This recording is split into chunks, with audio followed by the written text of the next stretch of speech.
Morning students. Last lecture में हमने discuss किया था कि how resistance changes depending upon its dimensions, okay, length, area, ये पॉइंट हम डिस्कस कर रहे थे। Now continue to resistivity. अब रेजिस्टिविटी का मीनिंग हमने लास्ट लेक्चर भी क्लियर किया था। जैसे रेजिस्टिविटी मतलब क्या होता है, the property of material to oppose the flow of electric current. So resistivity is the property of material and which remains constant for particular material. अब रेजिस्टिविटी और रेजिस्टेंस के बीच क्या डिफरेंस है? मेन डिफरेंस ये है कि resistivity of material remains same, it does not change, लेकिन resistance of the body और the conductor which changes according to dimensions, right? तो रेजिस्टिविटी यहाँ पर हम ये डिस्कस कर रहे थे, कुछ पार्ट यहाँ पर हम रिवाइज कर लेते हैं। कंटिन्यू टू रेजिस्टिविटी, जैसे कि we know that resistance directly proportional to length of conductor and inversely proportional to its cross sectional area. So R is equal to rho L by A, where rho is known as resistivity, okay, or it is also known as specific resistance. This is also known as specific resistance, okay, is equal to RA divided by L. तो ये इसका formula बन जाता है। This is the equation for resistivity और specific resistance. Rho is equal to R A divide by L, right student? Now what will be the SI unit of resistivity और specific resistance? तो from this equation we can obtain the SI unit. देखिए, resistance का unit क्या होता है? Ohm, area metre square, length metre, और यहाँ पर एक मीटर स्क्वायर के साथ कैंसिल हो जाता है, तो ओहम मीटर बचेगा यहाँ पर। So what is the SI unit of resistivity और स्पेसिफिक रेजिस्टेंस? Ohm metre. जो भी हम रेजिस्टिविटी मटेरियल की रिप्रेजेंट करेंगे that should be in the ohm metre, okay. Now resistivity मतलब to oppose the flow of electric current through any material और any conductor, okay. Now conductivity means what? Conductivity is nothing but the property of the conductor or material to assist the flow of electric current. मतलब अगर conductivity conductor की ज्यादा है तो उसमें से electric current ज्यादा पास होगा, कंडक्टिविटी कम है तो कंडक्शन ऑफ इलेक्ट्रिक करंट भी कम होगा। So conductivity and resistivity are exactly opposite, okay. So conductivity can be defined as the reciprocal of resistivity, simple. So conductivity denoted by sigma. Sigma is equal to 1 upon rho. मतलब conductivity is defined as the reciprocal of resistivity. Okay. अब resistivity का formula क्या है? RA by L. उसका reciprocal लेंगे हम, L divided by RA. Okay. So this is the formula for conductivity. अब conductivity का SI यूनिट क्या होगा? जैसे रेसिप्रोकल ऑफ रेजिस्टिविटी मतलब reciprocal of ohm metre, 1 upon ohm metre, ठीक है। अब 1 upon ohm is siemens, so that is capital S, it is name of the scientist. जैसे ohm name of the scientist है और ये ओहम का symbol है, वैसे siemens name of the scientist, and 1 siemens is equal to 1 upon 1 ohm. Reciprocal of ohm that is siemens.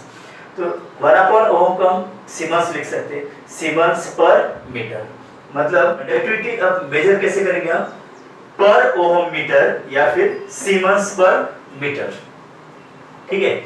Now on the basis of conductivity and resistivity materials are divided mainly in 3 parts: conductors, insulators and semiconductors.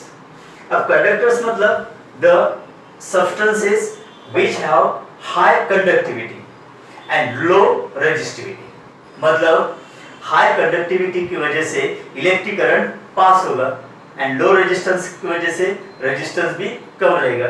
So such type of material is known as conductors, okay. In conductors conductivity ज्यादा और resistivity low रहती है।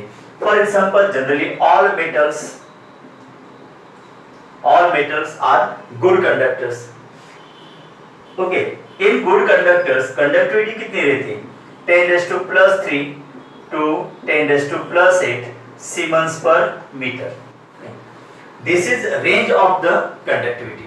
For conductors, 10⁻³ to 10⁻+8 siemens पर meter. Okay, generally all metals जैसे कि copper, aluminium, iron, okay, gold, silver, these are some examples of good conductor जिसमें conductivity बहुत ज्यादा होती है। Now second insulator.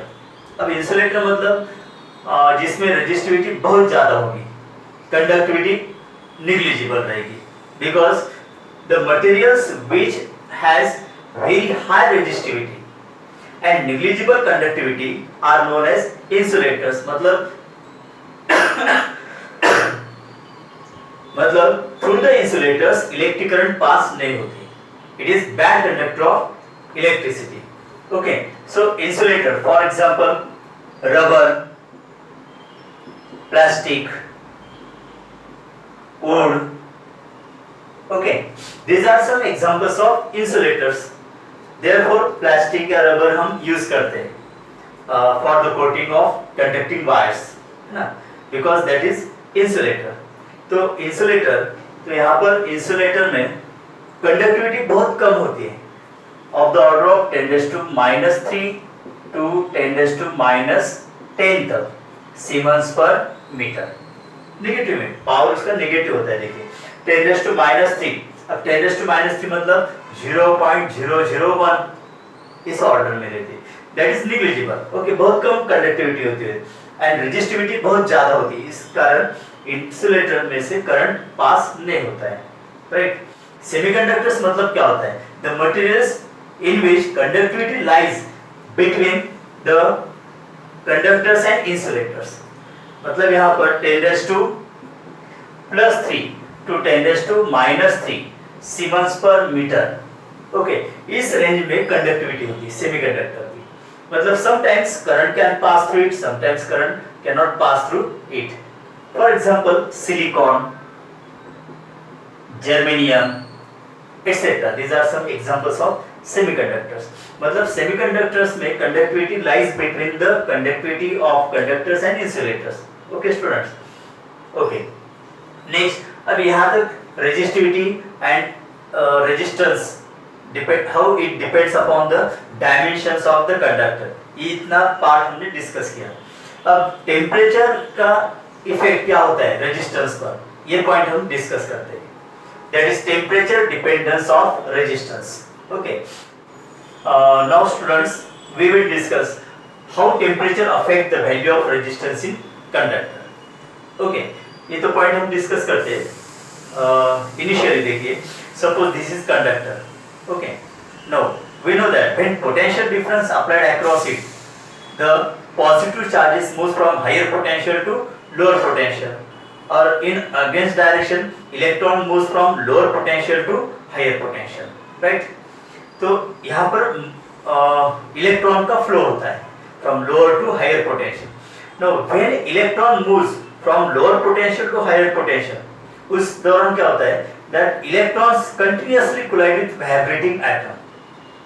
ओके, अब वाइब्रेटिंग एटम मतलब vibrational energy of the conductor depends upon temperature. जितना ज्यादा टेम्परेचर होगा उतना एटम्स और मॉलिक्यूल्स वाइब्रेटिंग होंगे, ठीक है। तो यहाँ पर क्या होता है कि टेम्परेचर अगर इंक्रीज करते हैं, with increasing the temperature of conductor amplitude of vibrating atom also increases and that will increase the numbers of collisions with the moving electrons. अगर मूविंग इलेक्ट्रॉन के साथ वाइब्रेटिंग एटम कोलिजन्स ज्यादा बढ़ता है तो that will oppose more to the flow of electrons and in this process the resistance of the conductor will increase. Okay, देखिए अगर temperature हम इंक्रीज करते कंडक्टर का तो इसकी वाइब्रेशनल एनर्जी इंक्रीज होगी। अगर वाइब्रेशनल एनर्जी इंक्रीज होती है तो एम्पलीट्यूड ऑफ वाइब्रेटिंग एटम भी इंक्रीज होगा, that will increase the number of collisions of moving electrons with vibrating atoms। तो इसकी वजह से इलेक्ट्रॉन फ्लो को अपोज होगा, that will increase the resistance। okay, so in this way as temperature of the conductor increases, resistance of the conductor also increases। तो यहाँ पर इसका रिलेशन क्या होता है ये हम डिस्कस करते हैं। consider a conductor whose resistance is R0 at 0 degree Celsius। Let temperature of conductor increases up to T degree Celsius ठीक है. Then resistance will also increase, that will be let RT. So this is the graph here shown. As temperature increases, resistance value also increases. Now, rise in temperature क्या होगा? T minus 0, that is T. Okay. Experimentally it is found that increase in resistance value directly proportional to original resistance at 0 degree Celsius and rise in temperature. This is the point similar to the thermal expansion of solid. That is linear expansion, aerial expansion, volume expansion. उसके जैसे ये point है यहाँ पर, आपको समझ में आ जाएगा ये. Okay. तो increase in resistance मतलब RT minus R0 directly proportional to original resistance at 0 degree Celsius R0 into rise in temperature T. Okay. RT minus R0 is equal to, अब यहाँ पर proportionality constant लेते हैं, alpha R0 T, where alpha is temperature coefficient of resistance. Okay. तो alpha के लिए formula क्या होगा फिर? Alpha is equal to R0 T, इधर डिनोमिनेटर चला जाएगा. So alpha is equal to RT minus R0 divided by this factor R0 T. So this is the formula for alpha, that is temperature coefficient of resistance. अब temperature coefficient of resistance की definition हम कैसे कर सकते हैं? यहाँ पर देखिए फॉर्मूला क्या है यहाँ पर? Alpha is equal to RT minus R0 divided by R0 T. Now देखिए definition.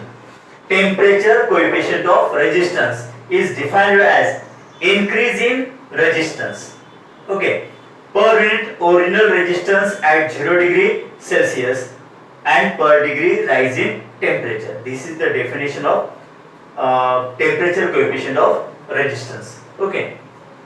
Now, अब RT minus R0 मतलब increase in resistance, T का मतलब rise in temperature. अगर small temperature rise होता है, okay, तो उसके लिए हम RT minus R0 को consider करेंगे dr and small change in temperature, that is denoted by dt. So RT minus R0 upon T can be replaced as dr by dt. So this is for very small change in temperature and resistance. Okay. Now, अब यहाँ पर देखिए minus R0 इधर आने के बाद plus हो जाएगा, तो RT is equal to R0 plus alpha R0 T. अब इसमें R0 कॉमन निकलता है, R0 अगर कॉमन निकालते हैं तो ये इक्वेशन तैयार होगा. RT is equal to R0 in bracket 1 plus alpha T. Okay student. Now, अब इस इक्वेशन में R0 का मीनिंग क्या होता है? Resistance of the conductor at which temperature? 0 degree Celsius. Okay. अब यहाँ पे दिक्कत आ जाती है. It is inconvenient to measure the resistance of conductor every time at the 0 degree Celsius temperature. Okay. To illuminate R0 same technique हम यहाँ पर use करने वाले हैं, जैसे हमने यूज की थी कि थर्मल एक्सपांशन ऑफ सॉलिड है ना, linear expansion, areal expansion, volume expansion. Same. Let R1 and R2 be the values of resistances of the conductor at T1 and T2 degree Celsius respectively. Okay. Then by using this equation we obtain two equations. अब दो equations कौन से होंगे यहाँ पर? देखिए from this equation R1 is equal to R0 in bracket 1 plus alpha T1 because rise in temperature क्या होगा? T1 minus 0 that is T1. Okay. और दूसरा equation R2 is equal to R0 in bracket 1 plus alpha T2 है ना. ये दो equations यहाँ पर तैयार होते हैं. अब इनका रेशियो अगर लेते हैं हम यहाँ पर इक्वेशन R0 कैंसिल हो जाएगा, तो 1 plus alpha T1 divided by 1 plus alpha T2. Now यहाँ पर इसको अगर हम कंप्लीट करते हैं, अब ये टेक्निक आपको पता है, अगर ये ब्रैकेट ऊपर लाते हैं तो उसका पावर माइनस होगा. फिर बायनोमियल एक्सपांशन से अगर सॉल्व करते हैं तो at last we get this equation R2 is equal to R1 in bracket 1 plus alpha T2 minus T1. This is important equation. This is very important equation. Okay.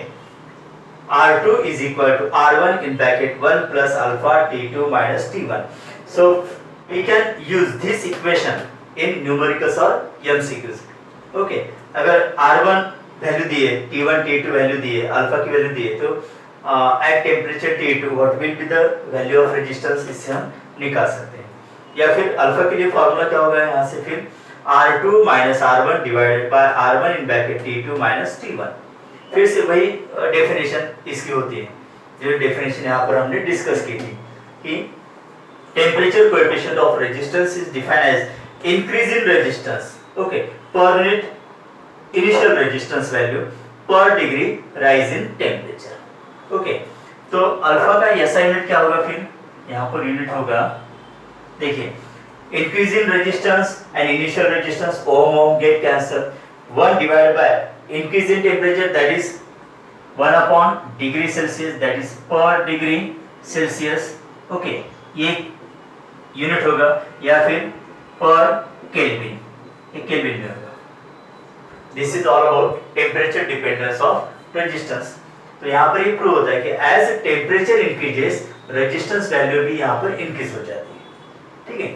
Now this is known as positive temperature coefficient, okay, PTC मतलब positive temperature coefficient, this is the full form of PTC। अब PTC मतलब क्या होता है कि जैसे हम conductor का टेम्परेचर बढ़ाते हैं तो उसका रेजिस्टेंस वैल्यू भी बढ़ जाता है, okay, so this is known as positive temperature coefficient, right student? generally हम conductors metal से बनाते हैं, right? तो all conductors possess positive temperature coefficient। now NTC, अब NTC मतलब क्या होता है कि negative temperature coefficient, generally in semiconductors, okay, जैसे silicon, germanium, arsenic, antimony, etc. These are some examples of semiconductors। अब सेमीकंडक्टर्स में क्या होता है, जैसे कुछ सेमीकंडक्टर डिवाइसेस होते हैं, देखिए पीएन जंक्शन डायोड या फिर PN transistors etc. Zener diodes, generally जो लॉजिक गेट्स होते हैं, ओके, और जहां पर सेमीकंडक्टर डिवाइसेस होते हैं वहां पर निगेटिव टेम्परेचर कोएफिशिएंट होता है। इसका मतलब क्या होता है कि जैसे हम सेमीकंडक्टर का टेम्परेचर बढ़ाते हैं उसका रेजिस्टेंस कम हो जाता है। That means if there is a device made from semiconductor, अगर इसका टेम्परेचर हम इंक्रीज करते हैं तो यहाँ पर रेजिस्टेंस इंक्रीज नहीं होगा, ओके, रेजिस्टेंस इसका कम हो जाएगा। So this is known as negative temperature coefficient, okay. Now for alloys, अब alloys का मतलब क्या होता है, जैसे brass is the alloy of copper and zinc, है ना, जैसे nichrome that is made from nickel and chromium, okay, जैसे manganese, okay, these are some alloys। अब alloys में क्या होता है कि resistivity या फिर resistance of this alloys does not change significantly if there is increase or decrease in temperature। देखिए यहाँ पर ग्राफ almost parallel है to the temperature axis, the slope is very small, negligible, okay, तो temperature अगर change हो जाता है तो इनके रेजिस्टेंस पर इफेक्ट नहीं होता है। इसलिए जो इलेक्ट्रॉनिक गैजेट्स होते हैं उसमें रेजिस्टेंसेस या फिर डिवाइसेस अलॉय से बनाते हैं, जिसके कारण अगर टेम्परेचर चेंज भी हो जाता है तो रेजिस्टेंस पर ज्यादा इफेक्ट नहीं होगा। Okay students.